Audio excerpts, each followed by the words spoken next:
turahera ku gitego cya mbere batsinzwe ntabwo cyari cyo habaye mu kwibeshya k'umusifuzi. Rayon Sport yatsinzwe igitego, umupira barawuteye ugonga poto uragaruka, umukinnyi wari uri muri position ya offside, action itangira aratsinda. Nabwo nkuko habaye kwibeshya k'umusifuzi wa APR, igitego cya mbere cya Rayon naho habaye mu kwibeshya ntabwo cyari cyo.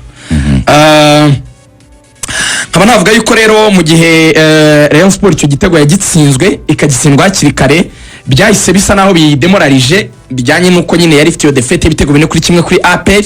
None utangiye utsindwa mu minota 10 ya mbere, ikipe nka Al Hilal wari ubizi yuko ifite imibare iteye ubwoba irimo gutsinda cyane kameme ku bakinnyi, na harimo n'icyo kintu cy'uko harimo benshi bashya ntibaramenyerana, umutoza nawe ni mushya. Bon, ikipe nyine na qualité urebye ubwiza bw'abakinnyi Al Hilal n'abareyo ntibisa ntibingana. Wowe utsinzwe mu minota 10, morali isijya hasi, abo muhanganye morali isijya hejuru, none banakurusha n'ubwiza bw'abakinnyi. Cyagomba gukurikira nyine ni ukunyagirwa, nta kintu cyari gukurikira. Cya kabiri kigiyemo, cya gatatu kigiyemo, cya kane kigiyemo, abafana bare bati muradutsinze muraturushije muze tubaha amashyi. Hanyuma bati abafana nyine bafite uburenganzira bwabo, ibyo ntabwo buri violent, batubiyoze n'ibweguri, ibyo bijya ntacyo bivuze as long as utabuteye amabuye cyangwa ubusagarire. Kubivuga mu magambo, nta mutoza dufite, nta buyobozi dufite, cyangwa nta bakinnyi dufite, udakoze igikorwa cyose kindi ibyo urabyemerewe, bikarangira aho muri stade ugataha. Kuvuga rwose ni ubuntu, ntugire ikindi gikorwa, nta n'agacupa wemerewe gutera. Vuga ati baratwibye ati ariko birangiriraho.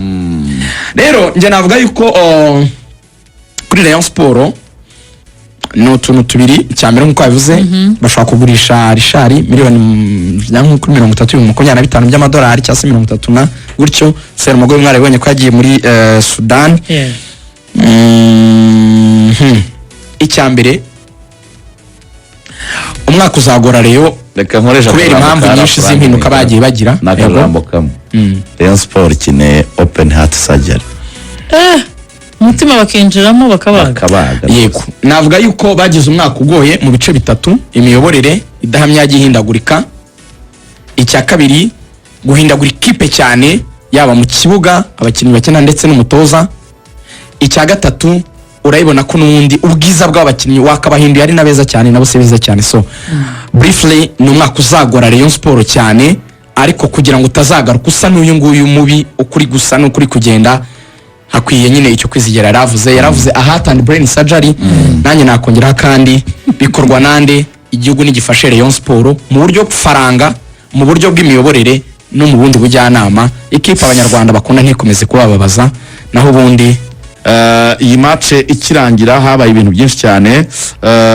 Reka nyure mu byabaye rero nyuma gato yanjye y'umukino, nyuma ya bine kubusa ko natinze muri stade cyane. Rugaju abareyo bahamagaye abakinnyi ba Al Hilal, abareyo abafana ba Rayon Sport bahamagaye abakinnyi ba Al Hilal ati ni muze tubaha amashyi. Ya mashyi y'abareyo bayahaye abakinnyi ba Al Hilal, icyo aricyo kivuze. Yego, abafana kandi ntibigeze bishimira ko umutoza yashyize kuri bench Kabange agakinisha Serumogo. Buri kanya babaga barimo arasa umutoza gusimbuza. Bakomeje kuririmba Asman Ndikumana mu mukino hagati, bagaragaza ko babajwe no kuba yahanishijwe kudakina uyu mukino. Mu mukino mo hagati Rigoga barahamagaraga bakavuza induru bati Asman. Bari kuririmba ko nta mutoza bafite. Nyuma ya match ikirangira bararimbaga ngo nta mutoza dufite, bakabigira imbyino. Hashize iminota mike barongera bararirimba bati abayobozi bakwiriye kwegura. Ubwo n'uburakari bw'abakunzi ba Rayon Sport bababajwe cyane na resultat zikurikirana zibishe n'ibihe bibareyo barimo baranyuramo bidasanzwe, byabaje bikomeye cyane. Bine kusa umukino urangira ikipe ya Sport itsinzwe. Noneho nyuma ya match buri kipe ya Hilal bitewe nuko ifite abafana nyine abanyeshuri biga hano abanyasudani babina, match irangiye bajya kubira amashyi.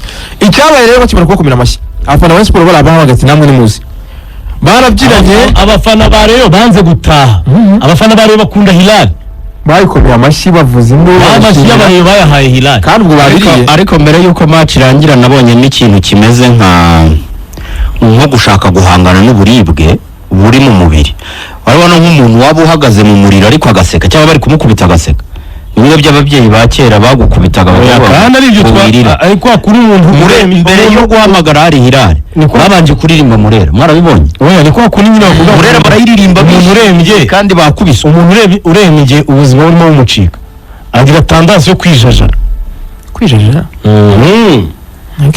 hari ukuntu yijajara ashaka gukoresha imbaraga adafite rwose ngo aba abwira umutima we ati ariko ntabwo nagenda ati ndacyafite imbaraga rero iriya Murera batera bareyo noneho nabonye badataha bavuga ngo abakinnyi bacu ntitubarakarira ibyo ni byiza abakinnyi babo nibo barakarira mureka tujye kuri analyse y'umukino ikipe ngo tuzayigurira ngo waba mu izindi ndirimbo baririmba ngo waba mu gitondo umugoroba ndetse n'ijoro ryose ngo rero ni iyacu wana batashye ariyo baririmba ngabo reka tujye muri analyse y'umukino reka tubihere ku byo navuze byabaye imbere ya match bikahita byinjira muri match bikanakomeza nyuma ya match mu mukino Serumugo avamo abantu babibonye ko yageze kuri wa murongo nyasohokeramo arunama arasenga yahatina utunota n'abarebera babaza kubera ko babona ko ari gutamporeza kandi gusenga ni ibintu bisanzwe kumbi yari ariko ubundi ya geste ntabwo isanzwe kuri nta muntu upfukama mu kibuga bamusimbuje wapfukama hanze wenda cyangwa se abandi bikora batsinze nk'igitego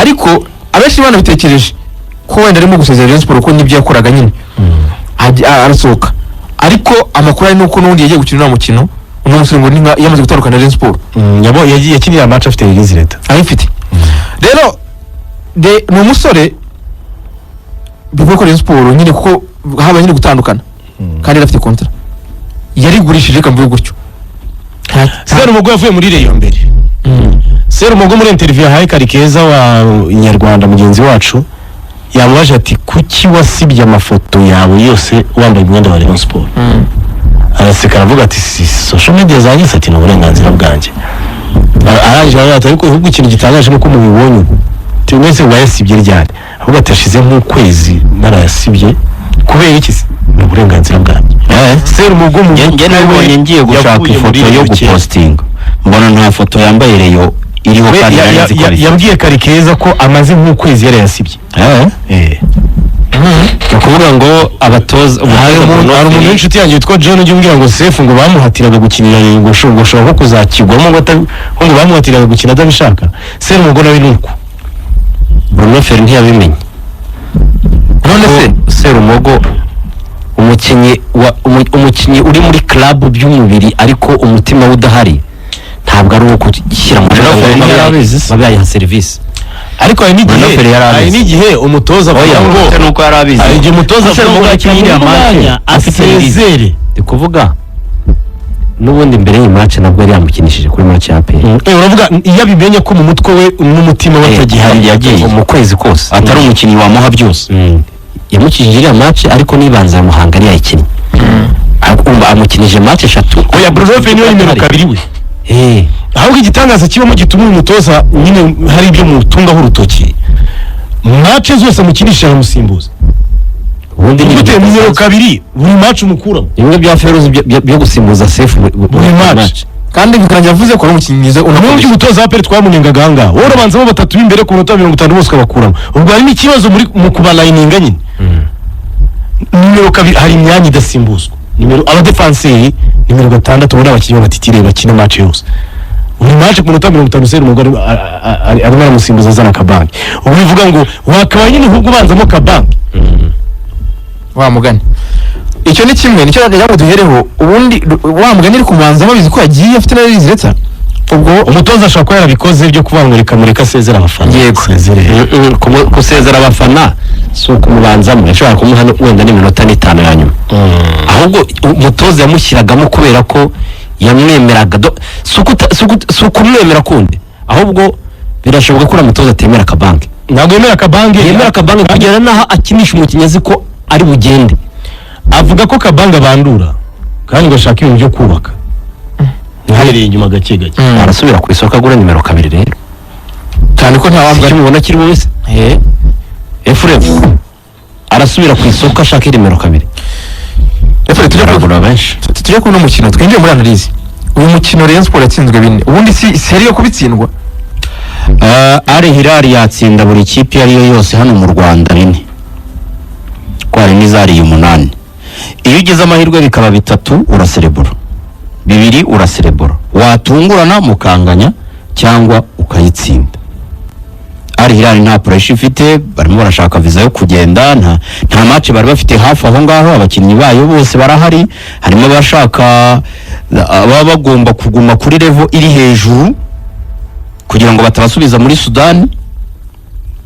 Buranamenye ko Ari Hilal nyuma y'ukwezi ngo haraba igeze mu Rwanda, ngo haraba abakinnyi biraye, barabahamagara barababwira ngo imikino yarangiye.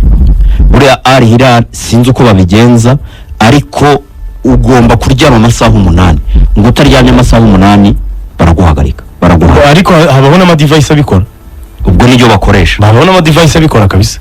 ugomba kuryama amasaha 8. Muri abo bakinnyi harimo Gira Umugisha na Sande Adetunji.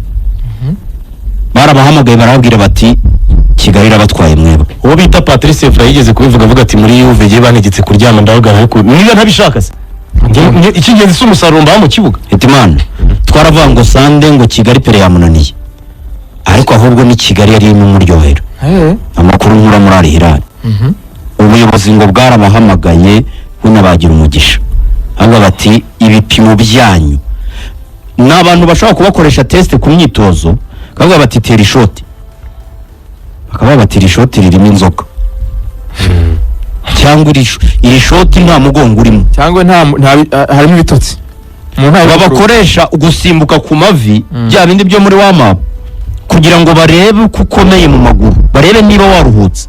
Bagira bavuga bati harimo abahungu bacu barimo bapfa, kugeza ubu rero mugomba kuryama amasaha 8. Mbabwira umwihariko ikipe ya Ari Hilal ifite bijyanye n'ibibazo Ari Hilal ifite n'igihugu cya Sudani, nuko baragomba koroherezwa kugira ngo bihuze na situation y'i Kigali. Ari Hilal registeringze abakinnyi 57 muri Rwanda Premier League. Muri Rwanda Premier League ntabwo yigeze yandikisha abakinnyi bari Hilal, banditse muri Federation ya Sudani. Ari Hilal ibishatsi zana abandi, aho ibishatsi bamwe barataha nkuko yohereza Simon Yise wa mukapiteni wabo, wa mukapiteni wa kera wabo wa Madrid yaratashye aho gukina Ari Hilal ya Sudani. Ewana ngo na pressure bagira yitarimo kubaha ibyo bifuza, barakuri kukagenda akazundi, ntabwo bakwirukana bakoze muri Sudani kujya kwitekerezaho ugakina ka shampiyona kaho. abakinnyi ntabwo babikunda rero ibyo ngibyo, kujya barwanya imyanya hano, kujya Port Sudan ntabwo babishaka. Amakina mu majyaruguru muri Ari Hilal ngo Kigali yakiriye bari abakinnyi, ariko bageraho nyine babashyiraho.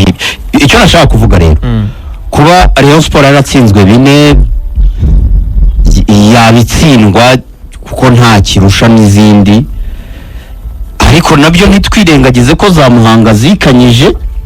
Hanyuma se Rayon Sport yo yari imezite, amashwa y'uyu mutoza Bruno Ferry na match yatsinze harimo n'iya Muhanga, njye sinigeze nyemera amahitamo y'abakinnyi kuva kuri Muhanga yitsinda harimo n'abakinnyi bashya bataraza, Toga Fisto n'abakinnyi bashya bataraza.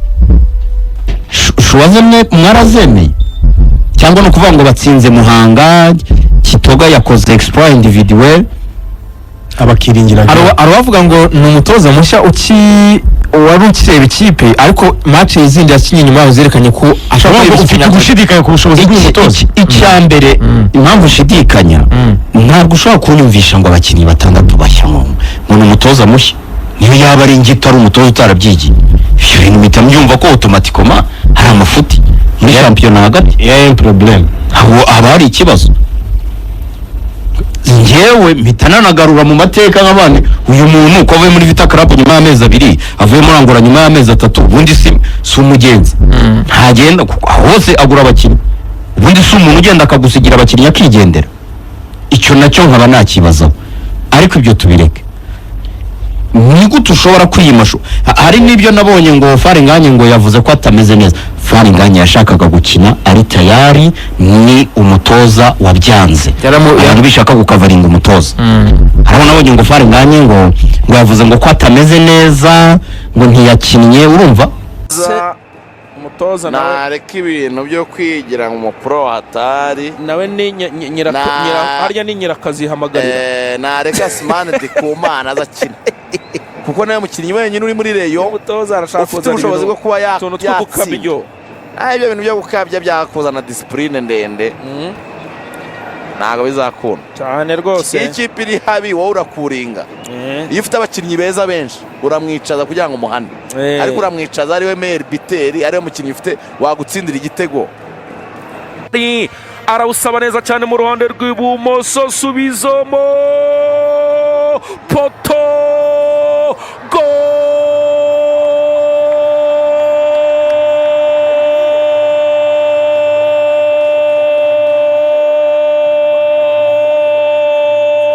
Assalamu alaikum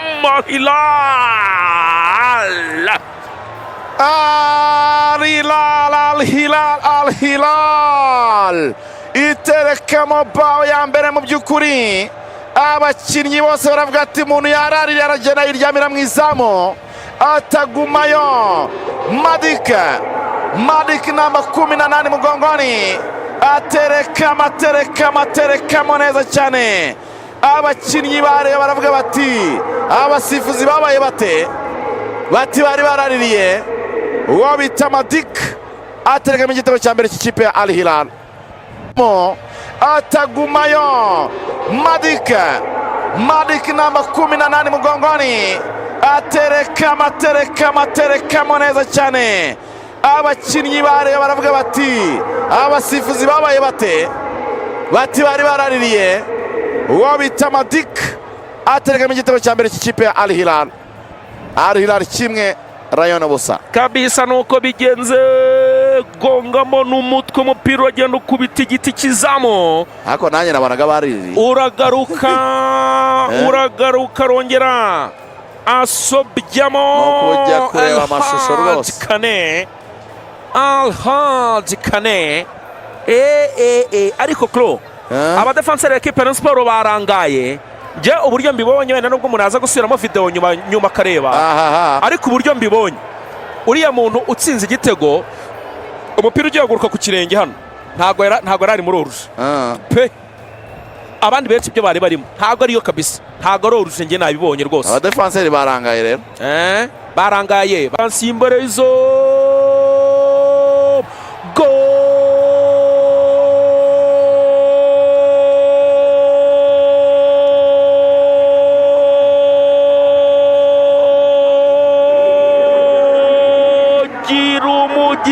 gira umugisha arawugira Al-Hilal.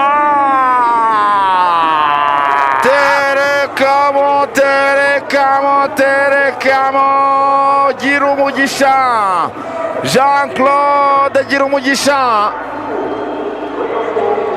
umwana w'umurundi arabasigara ba Serumogo Ali Omar barasigara baca imanga, arabasigarirka Mugisha Yves umuzamu wa Rayon Sport ava mu izamu n'abagenda aritanga wese. gira umugisha umupira umwambika muri cobo awutereka mu izamu neza cyane. Al-Hilal 2 Rayon ubusa kabisa. akaba ari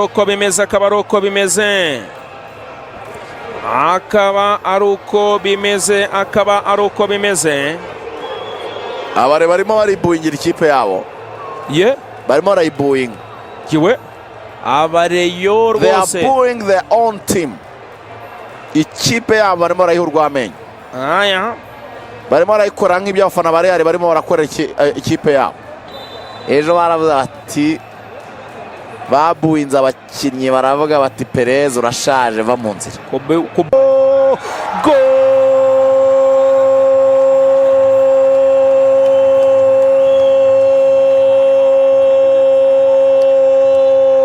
andagaza sebyashwanyaguza Al-Hilal. Ya bo turabyita iki Rayon Sport kwikojejwe isoni. Richard umupira hagati mu kibuga arawutakaza utanga nabi, barawuzamukana uwo bita Koulibaly arawuzamukana, umupira rusanga umwana bita Abdelrazak Taha, kapiteni wabo ahagaze imbere y'izamu, pila akawumiminia langoni. Diouf namba 8 mugongoni. Diouf Taha nibyo. Abdelrazak Taha. Abdelrazak Taha. Ariko kuri barakubaganyije abantu muri defense hariya ararambika bose abagira intere, arangije aragacuma gakeya cyane. Taha ahita antisipa neza agapira, afungura ikirenge interieur du pied yerekeza mu izamu rya Rayon Sport. Ikipe none mu gice cya kabiri, Sport ko ishobora kugira gutya, ikipe mu gice cya kabiri bari mbi mu mikino ibiri ishobora kugira gutya rwose igatungurana igice ikarya. cya kabiri cyari Hilal kiba ari kibi, rero ko ishobora gutungurana ikarya nk'icumi mu mikino ibiri tubariyemo n'ibya EPR. Aya reka turebe Mbareke, attention mbere y'izo goal.